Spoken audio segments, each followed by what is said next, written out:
Hello everyone, Kultured Khun here. This is an attempt to effectively and adequately summarize the financial history of Africa and Zambia. It is not a full, comprehensive cut down, breakdown of the complexities of this intricate system which we are now governed by. So please, if you're about to judge me against the harsh criterion of truth, based off what I'm saying, be kind. I'm not a financial expert. I'm not an accountant. I'm not an economist. The reason why I'm making this video is in continuation with the series which we already gotten started with, which is Afro Saxon, and particularly being a coconut. So the reason why I'm commenting, particularly on finance and these government and complex independent systems, the like, is to clarify the clamps on the citizens that such systems have. So I'm speaking on it from a philosophical sense, more in a spiritual sense, in the abstract ideal, not particularly because I am the all-knowing oracle of understanding. I am not the fountain of knowledge when it comes to finance. So please, please, please, please, please, please, please, relax. Elders, youngins, age mates alike, chill out, okay? Bear with me. So let's talk about economics. The root word economics, oikonomos, the management of a household, comes from the Greek. Okay? We're good there. And so as I go through this video, I'll define terms and I'll draw analogies and push through some of the philosophies that govern some of our systems of finance. So that was one. Two, fiat, let it be done. Fiat system. This was introduced by royals, particularly British royals, who wanted to have developments in their societies, in their kingdoms. And so based off their resources, fiat, they would let it be done, meaning they'd forego all these banking policies and would push through trade or commerce or whatever transaction they were trying to facilitate. And the idea of fiat comes from the Latin, let it be done. And the reason for it saying let it be done is it's speaking to the liberal sense of finance, speaking to sovereignty over your resources and its allocation. You see, I'm venturing my tongue because I'm scared of you lot. But anyway, let's now talk about trade and commerce in its basic form. We've already built on oikonomos, we've already built on fiat. So what is trade? What is commerce? It's the exchange of goods for services or services for goods. And it's a value-based exchange. So typically this was dependent on the need of the person, either the trader or the person engaging in the trade. Now, when we talk about trade, what are we talking about? We're talking business to business, business to consumer, consumer to consumer. So business to business, I grow crops, you herd cattle. I harvest some of my crops, you need to eat, I need to eat. I'd like some meat, you'd like some vegetables, fruits. We then negotiate and trade based off the value of the goods we are exchanging. And from that, everyone wins. You get what you need, I get what I need. Now, when we do business to consumer, I want some meat for my family. You sell meat. Maybe you even wholesale meat. And you stipulate a price at which you're willing to give me the meat. So then I meet that demand for your meat with whatever supply I have to meet your demand. So whether you want clothing or a tray of eggs or beads or an ornament or a garment, I provide that and you give me what I demanded for. Okay? Consumer to consumer. We have both bought our products or services from businesses. So I have got a carton of milk. You have a tray of eggs.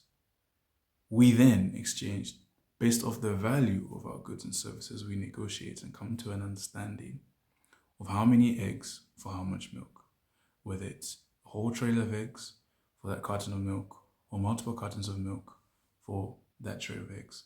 We negotiate and come to that understanding. Now, the reason why trade was facilitated in this way was, one, we never really based our economies off excess, which capitalism is. We didn't profit off unmentionables, non-existing facets. The economy, in large part, was based off sustenance and was the management of needs. So someone needs this, I need that. We communicate, we discuss, we deliberate, we exchange based off that. When we now have the introduction of paper currency, which actually only should be, well, the earliest sighting of it in Africa was 1792. And these paper slips were banknotes signed and printed as IOUs. So these were representative of your store of value. So people would go to banks, and banks were unions of merchants or private people who had resources and had security over those resources. They had safe places to store your valued goods.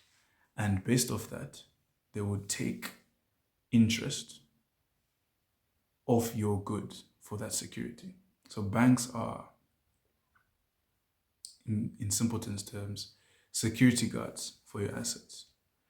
They keep it, whether that's in a vault, whether it's in a store, whatever they keep it in, they keep it safe. And for that safety, they charge you. They charge you a little bit off the top, a little bit off the bottom to hold it and to use it, and to use their systems to finance your transactions and to facilitate the trade within the local communities. So initially, banks weren't as complex as they are financial institutions today. Because now banks are responsible for lending, they're responsible for printing, they're responsible for the management, control, and the allocation of the resource, which is money, across countries. And they're responsible for its allocation to businesses, to consumers, and to vice versa. So now, before there were a middleman, there were simply storage spaces. And I know this is an oversimplification. So again, please guys, if you're gonna come to my foot, relax. I'm trying to get this message to a person who has a rudimentary understanding of the rubric of finance. Okay? Now, the reason why money is important is because money substituted perishables. It took the place of perishables. So rather than me giving you my milk or you giving me your eggs, I could then give you a paper which says you were entitled to my milk or I was entitled to your eggs. And we'd trade off this goodwill, we trade off this faith in the paper. And as this would circulate, you'd find we wouldn't have to lug around our sacks of gold or move around with my cattle or move around with my harvest. Yeah, yes. We're back, boy. Struggles of being a content creator in Africa. Those of you who know, you know what I mean? Creative output, shorthanded by errands and being called and whatnot. But anyway, it's all good. So I was getting on to the functions of money, and there's 4 functions to money. Money is a unit of account, a store of value, a form of deferred payment, and a medium of exchange. So money, again, as I mentioned, as I was finishing up on that video, took the place of valuables. So it improved the trade amongst us with an alien currency. And by alien, I mean foreign. Okay, so foreign, it wasn't anything which we had known intimately or understood. Because typically our understanding of trade was sustenance, was based off needs, the management of needs. I need this, you need that, let's do this and that for each other. You need this, I need that, let's do this and that for each other. Money then inflated the power of the exchange. Because now based off that paper, the world became our oyster. But now, all throughout society, if you look at the Pareto distribution, which is the idea that as resources get allocated equally amongst the society, there will always be people who produce more, there will always be people who sell more, there will always be people who, by definition, will be entitled to more of those resources and will command control over those. And so the people who had the most resources, as far as farmers, the people who had the most resources as far as miners, the people who controlled the tangible assets, which then got substituted for these paper assets, then, by definition, had the most power because they had the most money. And with time, the complexity of these transactions developed because at some point, currency was moved off the gold standard. It was moved off the sterling pound. It was moved off the value of your tangible material assets in that bank vault because so much of the paper had been moved into circulation and so many people were entitled to those assets supposedly stored in the banks, which they're not. Because bankers now, they accept deposits, but they lend out resources to businesses. They use these resources to accumulate capital, to accumulate shares, and to accumulate properties. And so now where does this lead us as Afro Saxons? Where does this lead us as continental Africans? Where does this lead us as Anglo Saxons, if you're a white person watching this video? It leaves you here. And the reason why I say it leaves you here is because the money you ever make in your life, or it's the span of your job, of your career, of your artistry, is never yours. It's your turn to have it. It's your turn to put it in flow. Because the value and the basis of money is its circulation, is its movement. So therefore, if you store money, that's why you find that a lot of our elders and these pensioners who believed in saving, because they operated off the traditional system of bartering, where if I have gold, I have 1 bar of gold, and I put 2 bars of gold, 3, 4, 5 bars of gold, and I accumulate gold in the vault over the years, I am rich. Why? Because I have saved for later. But now saving doesn't work the same with money, because money, its value is based off its movement, its value is based off its exchange, its value is based off its account in different places. So if you want to make money, if you want to be economically empowered, you need to be in places where money is moving towards you. Either you are the middleman helping the transaction between buyer and seller, or you are the seller to buyers, or you are a buyer of assets which you then sell to other people, which in effect makes you a trader. Now, why do I say this? I say all of this to discuss, more importantly, the economic ramifications of being a coconut. So being a coconut, you're stuck and sandwiched between a generation who believed in saving and a generation who don't. Our current generation realized money is for spending, and money was meant to be in circulation. Money is meant for movement. That's its basic function. That's its value as a currency, is that it flows between banks, river banks, as I mentioned before. And now the issue with this being in flow is that now it inhibits innovation and enterprise. Some would say it incentivizes, but I'd argue it inhibits. And the reason why I say it inhibits is because if you're not in flow, if you're not in control of the flow of the money around you, of the money in your country, which most Africans, most Zambians aren't, because there isn't a single black economy controlled by black people, you find that there is a deficit.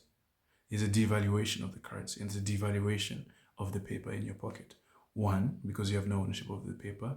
2, you don't control the institutions that print and legitimize the paper.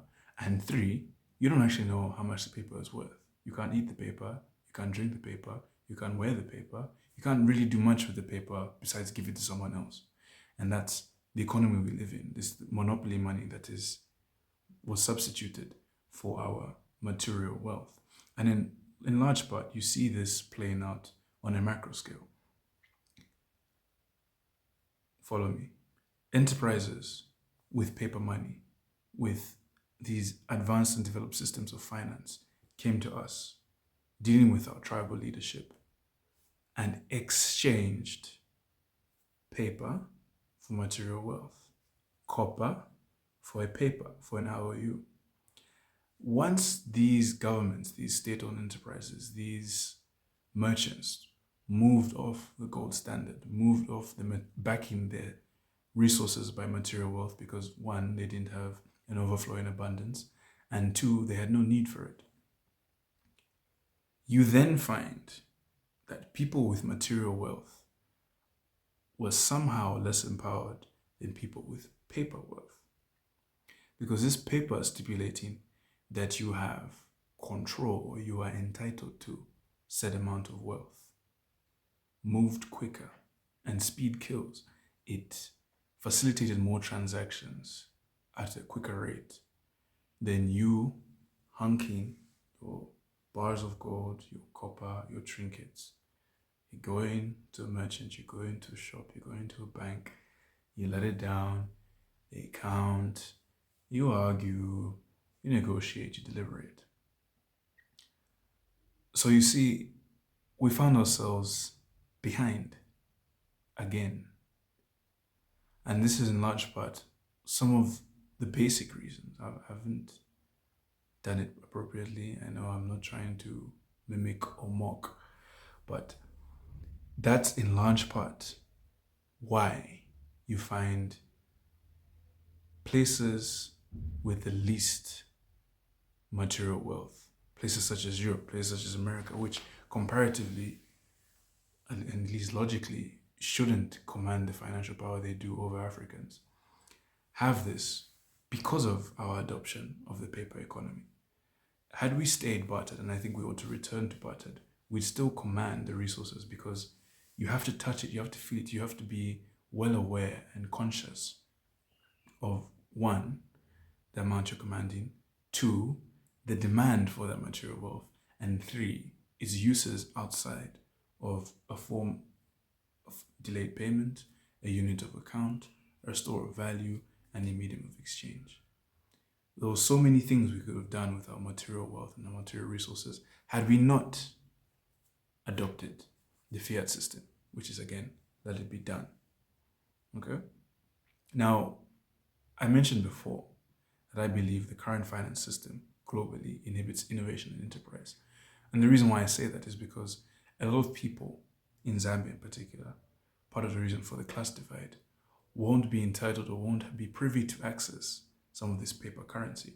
And even if they do, the amounts they do contain, flows back to the top because we have accepted this consumerism cycle. And so it means whenever I get paid, whatever job I'm doing, whether I'm a carpenter, a gardener, a metal worker, a maid, a driver, the first thing I'm going to take care of is my basic needs: food, water, electricity, shelter.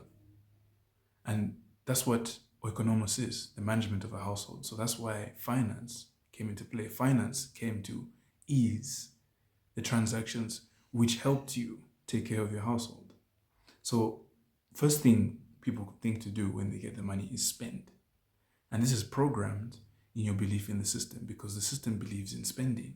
Because otherwise, if you don't spend, the money doesn't move. So meaning if you don't move, you won't get paid.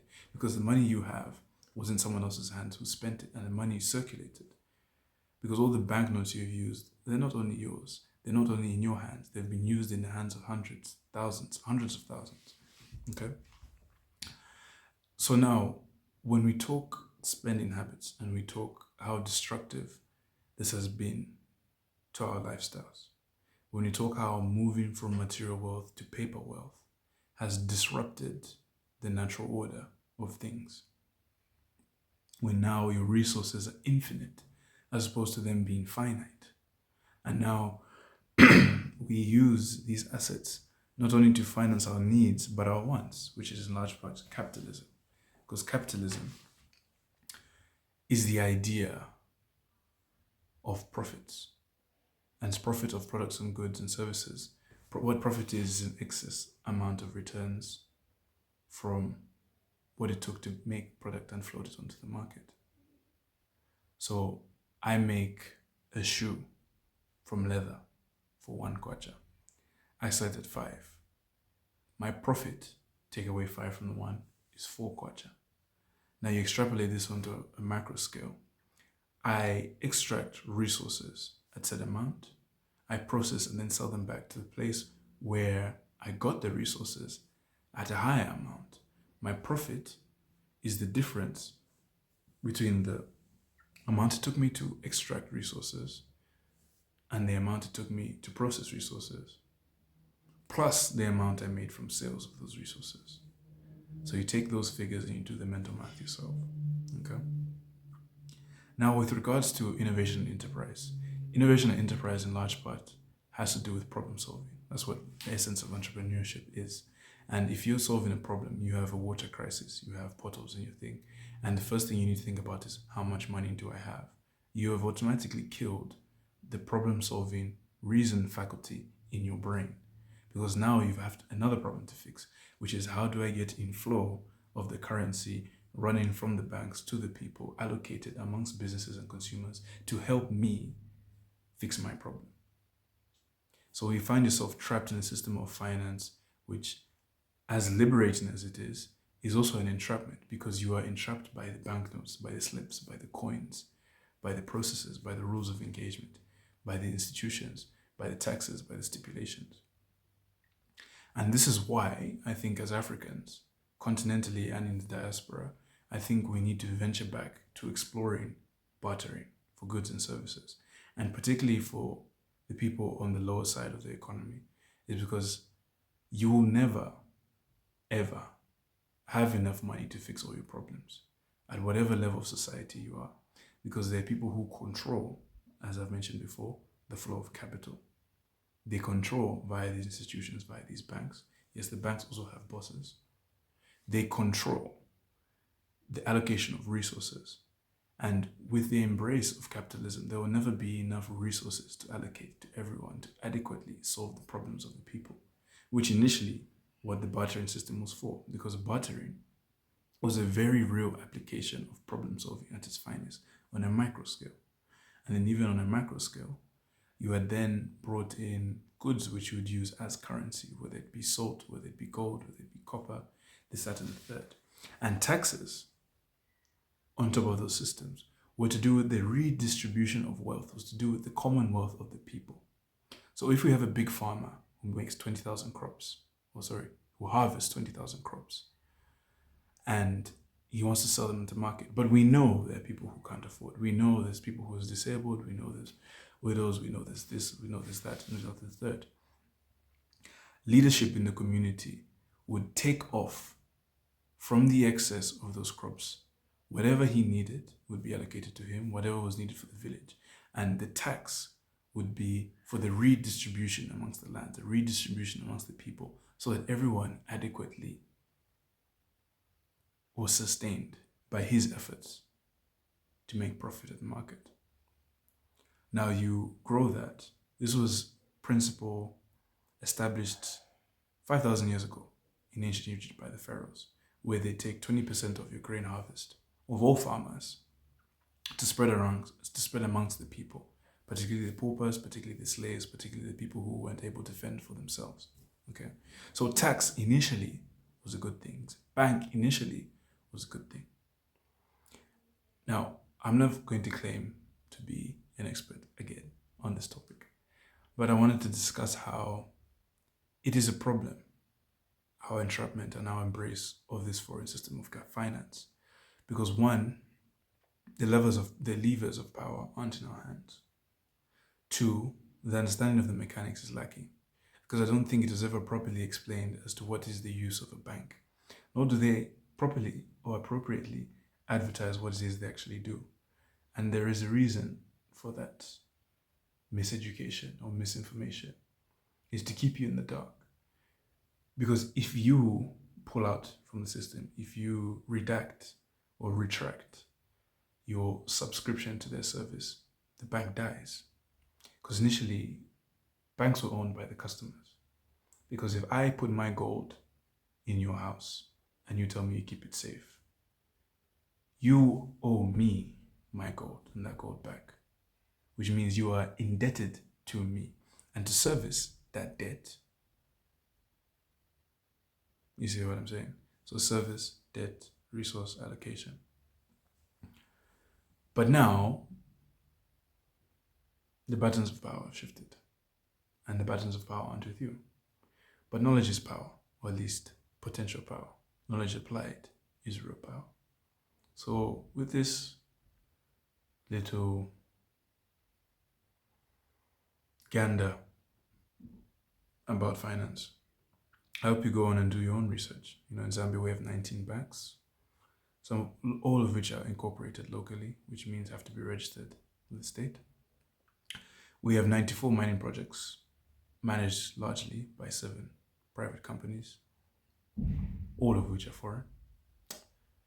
So even on a basic level, as Zambians, you really aren't in control of your resources or your finances at all, at any level of engagement. We need to change that. As Afro Saxons, being informed, we need to change that. So yeah, this video is difficult to make. It's a bit clunky, forgive me, but anyway, you start slow and you grow better. Next video, we're going to discuss education. Hopefully I won't get disturbed for that one. We'll do it more intimately, or to be more robust, because I think education is something I do have something to say and can stand up principle about, something I'm passionate about. And I think that's what I'm doing now. I'm being an educator, which I think a lot of us ought to be. So thank you guys for listening, for subscribing, for sharing. And please leave a comment down below. I do engage in a bit of feedback. I will respond. So thank you. Kultured Khun out. Stay blessed.